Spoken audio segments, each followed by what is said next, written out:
Myself in a business, 80% was compostable stuff, and we don't have any way to do it.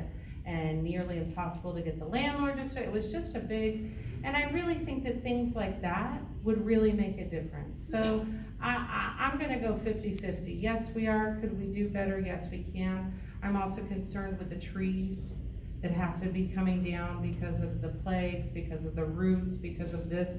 Are we replanting these trees? I don't know. I don't know. All right, thank you, Anna. We'll stay with you to keep the rotation of first, who goes first.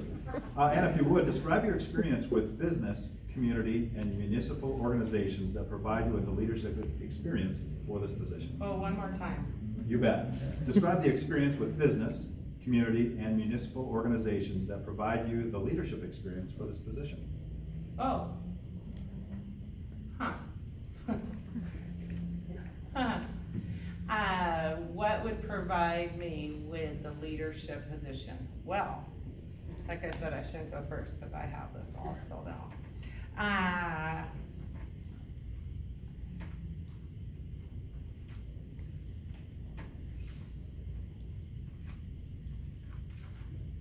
So, as a consistent observer at committee and council meetings over the last 2 years, I've acquired tremendous insight in past, present, and current plans, budgets, decision, along with a solid understanding of the legislative process. With that said, I've attended close to every single meeting, committee, council meeting for the last 2 years. Something came on my radar and I couldn't stop coming. I find it extremely interesting, and I have a gift of a photographic memory. So I really enjoy watching the agenda bills coming back. I enjoy seeing, remembering facts, and I think that could be a great asset to be able to help. I'm just really excited to give my firsthand experience of being one of the only successful businesses to have survived. Because really, let's be honest about it. That's what Snoqualmie Ridge was known for, these pop-up businesses. So I think I could be a wealth of information of my firsthand business experience.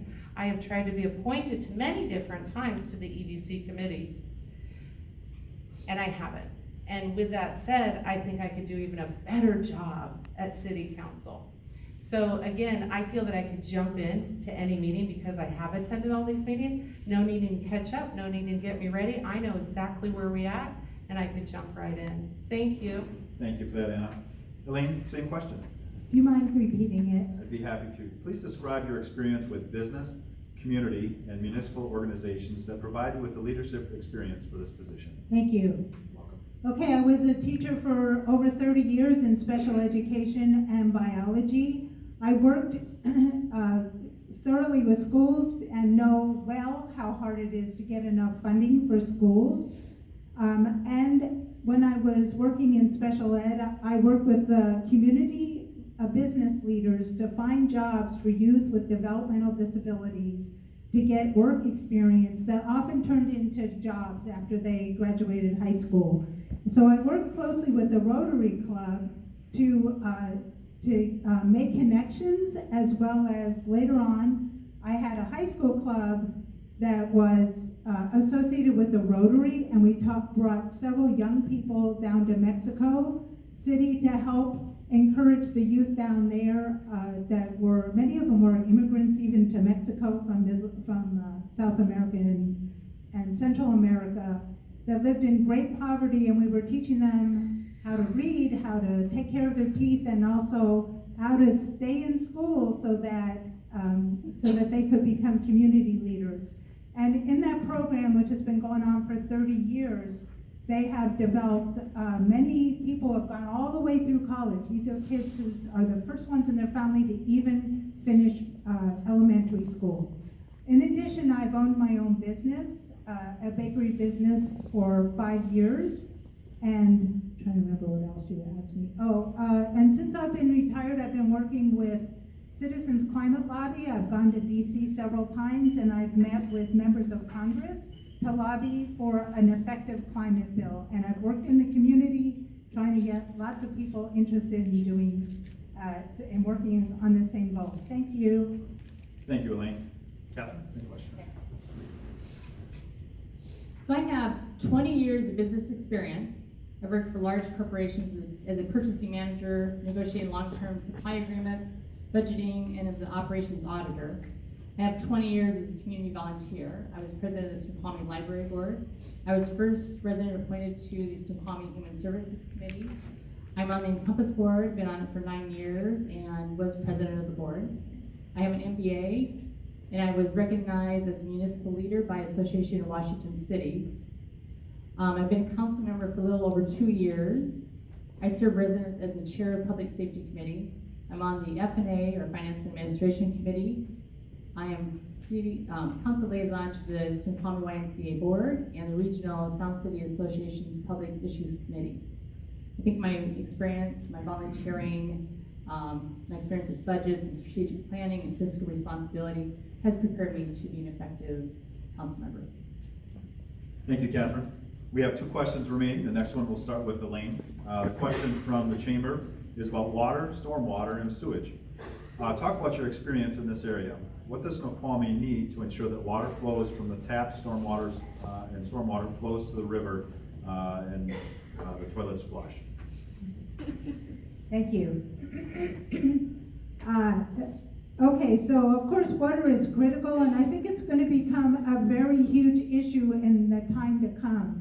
I know we talk a lot about climate change and how dangerous that is, but water is going to be our next big concern. We're very lucky here to live in a place where there's lots of water. Hopefully, March being an exception, where we get a lot of rainwater. I think in terms of having the capacity so that we can deal with all the developments that we have made commitments to, I think it's extremely important that we're very careful to figure out how we're going to expand our capacity for the new development, as well as I understand that the sewage and the piping, et cetera, in downtown Snoqualmie is really compromised and needs to have some fixing happen to it. So I believe the city is on track and is working on dealing with those issues. And I think it's very important that we are extremely careful with the people's money and ask developers to pay their fair share of expanded capacity so we don't impact the residents, so that their access to clean water and sewage and stormwater drainage is not compromised.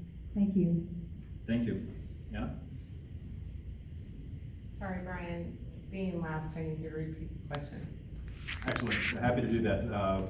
Let's talk about water, stormwater, and sewage. Talk about your experience in this area. What does Snoqualmie need to do to ensure that water flows from the taps, stormwater flows to the river, and our toilets flush? Quite honestly, after attending the Citizen Academy last year, and we have several alumni here, it's like a Citizen Academy reunion here tonight, which is a great experience. I really have to recommend it for anyone that hasn't, coming up again this fall. But from what I learned, we are in fine shape except for water rights. And that's something that I think that everyone should really kind of look into, water rights of new water for new projects. But as far as sewer, our facility plant is top notch, and it is able to maintain what we have going on. We have a very capable staff, Tom Holmes and staff, very, very good, capable people. So, you know, that's probably one of my least worries, problems, concerns. I guess if we're gonna go talk about water and other water, and I guess that might even go, let's not even go there. But what I would like to say is that the water rights are something that do concern me.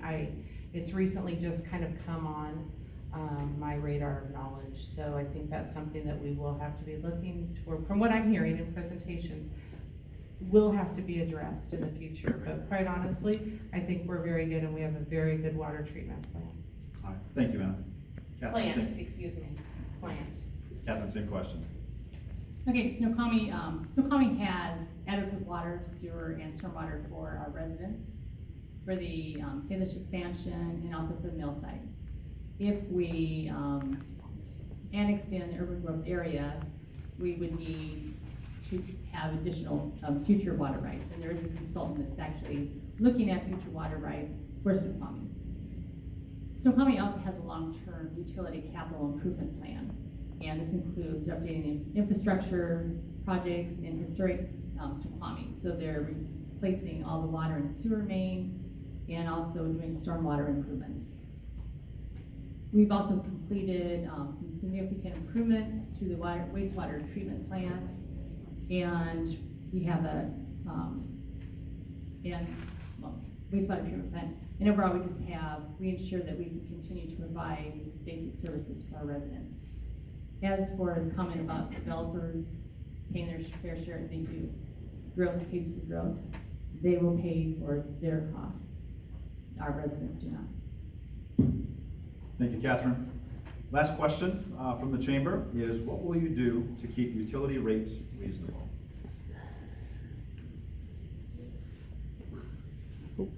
Staying with Catherine. Yep, my apologies.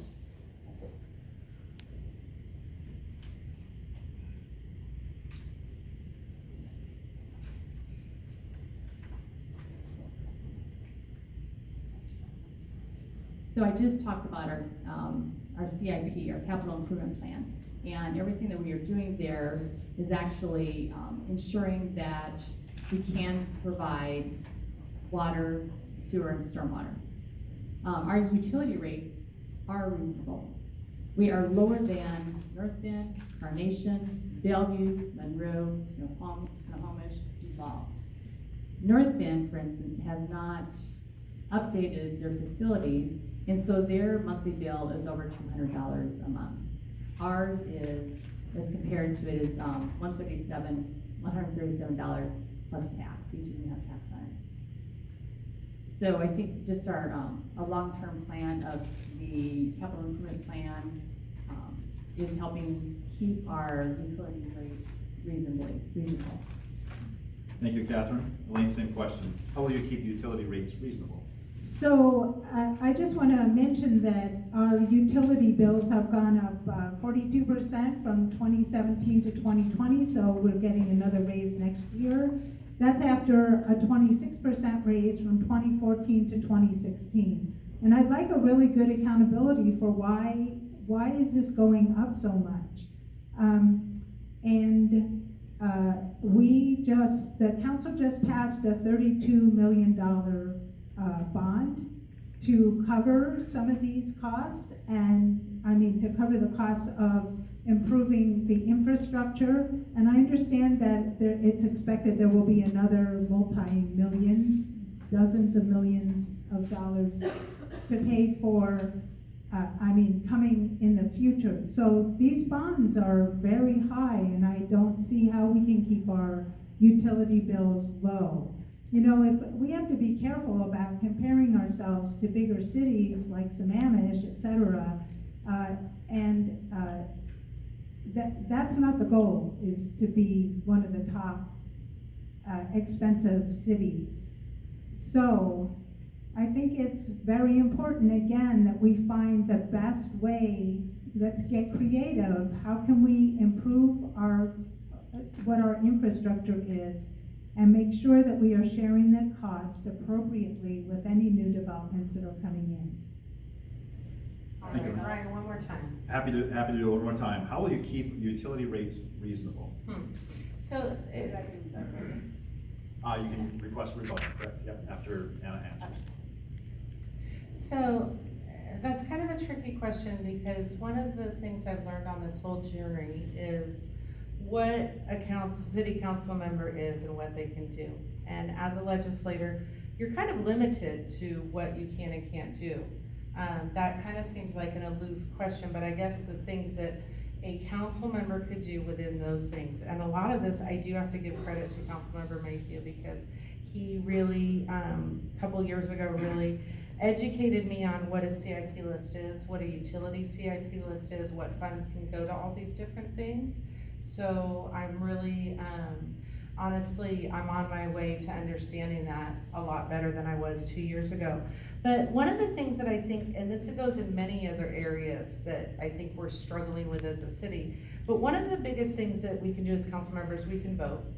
in a council meeting on something. We can attend all of our council and committee meetings. And we can, and I'm not gonna read them all because they don't have to do with it, but we can hold administration accountable for keeping online on timelines of things like our goals and objectives, making sure that they just don't get parked forever. We can also keep them accountable for bringing us a CIP list in a timely manner. We can make sure that they're keeping up with their CIP list. We can make sure that we're getting updates on the CIP list. We can make sure that our utilities, because utilities CIP is actually what our utility bills go towards.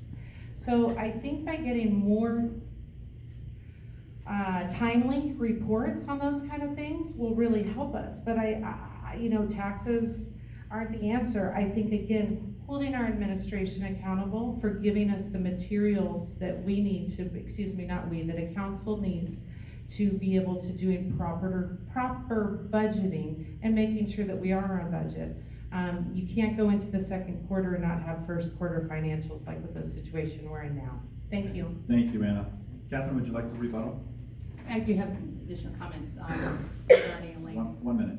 Okay. I'm sorry, So- can I just clarify how the rebuttals will work? Is it per question, or do we gonna do all our rebuttals at Per once? question, correct. And are you gonna start with which question, or how do we do that? It's this question, the rebuttal happens This as the question question. happens, yep. And Oh, I then thought- you will have an opportunity for a 3-minute closing statement after the rebuttal's finished. So we should have been calling the rebuttals as we saw them at the The time? questions, correct. So I thought I clarified that at the beginning. Never mind. Okay, that's all right. Okay, so our utility rate went up 10%, it is not 42%. And the $35 million bond does cover all of the different projects we have talked about, including historic Snoqualmie. The previous administration had failed to maintain the infrastructure, and so now we are paying for it. The bond funding allows future residents to help pay for improvements in the future, rather than all of us paying for the total projects now. I did not compare our utility rates to Sammamish. We're not trying to be like Sammamish. I compared it to cities that were very similar in size to Snoqualmie. Can I respond to that? Absolutely. So I got my information on this 42% from Living Snoqualmie, which had a chart on there. So that's what I'm basing it on. And I would love to get a good accounting for what is really accurate. And then, and I would just like to mention that the current administration, or the city administration, has been in doing the work of the city for the past 14 years. So I'm not really sure why we're always referring back to the mistakes that were made more than 14 years ago. There's been plenty of time to rectify that. Thank you. Okay. Thank you, Elaine. You have a rebuttal to that question? No, I guess I'll do it out of the summary. Okay, excellent. Well, we're actually at that point. The microphone is near you, so if you would, take the next 3 minutes and tell the audience why you would be the best candidate for city council member of Snoqualmie. 3 minutes. To Anna, correct. Yep. Alrighty.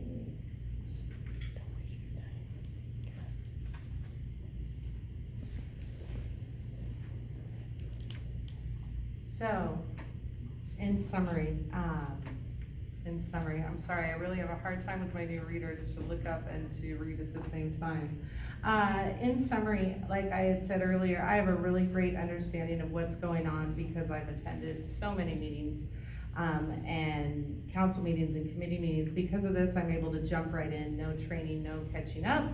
I really have a keen pulse on the city of when things happen, of people that can really maybe make good connections to make things happen.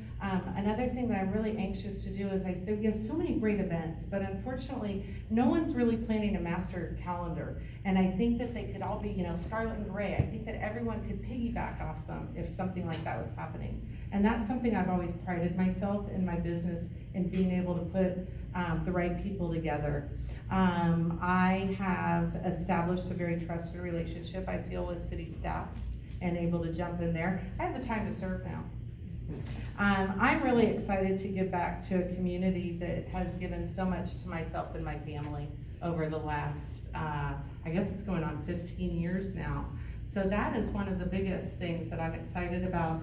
But I kind of want to go back and touch some of these rebuttals, and I'm sorry that I'm doing it not in the way that I had thought that it would be.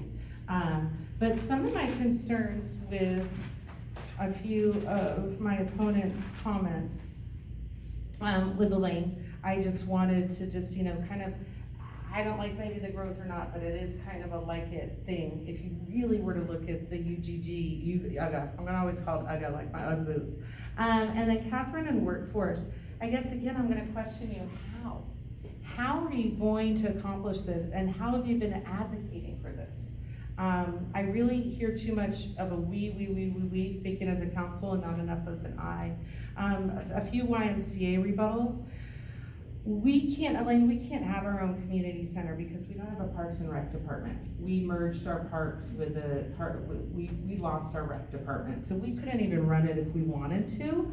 Catherine, your goals contradict, your goals for the YMCA contradict your tourist goals and obtaining money for the city, because the YMCA doesn't pay taxes.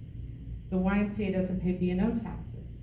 So the businesses that survive because the YMCA is at capacity, they're really grateful for that. They're grateful for that, and those are businesses that do pay taxes. So quite honestly, going back to that ecosystem, we would be, if they're at capacity, they're grateful. The yoga studios, the CrossFits, they're grateful, because that means that they get a person through their door, and the city should be grateful as well, because that means they're getting the tax dollars from them. So I would really like people to understand the eco-life, the ecosystem of tourism and of economic development and of merchants. Thank you. Thank you, Anna. Elaine, 3 minutes. Tell us why you're the best candidate for city council. Thank you. Thank you for this opportunity to share my viewpoints. I really appreciate the efforts by the many people from the Chamber of Commerce to make this happen. I feel strongly we need to have a respectful and thorough dialogue between the city and the constituents. Full disclosure and transparency is part of this. Residents should be allowed to talk freely at council meetings for at least 5 minutes. Records should be publicly available on the website, cutting down the need for records requests. We don't need so many convoluted rules for citizen engagement. Furthermore, all citizens should be invited to comment on any new developments. It affects us all. Why surprise people with new developments and projects? If they are great for us, we'll celebrate together. Snoqualmie is full of smart, well-informed, and capable people. They are a fantastic resource for the city, so we can be